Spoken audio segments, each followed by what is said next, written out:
Joan Murray, tale ženska, je preživela padec s padalom iz 4400 metrov in preživela. Leta 1999 je ta ženska delala v banki in je že 30krat skočila s padalom in je rekla, danes grem spet in skoč, in se prvo glavno padalo ni odprlo, kar je že tako bizarno.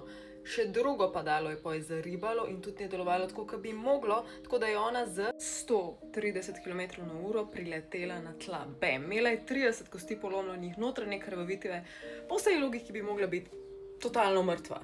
Njo je rešil čudež in ta čudež so bile mravlje.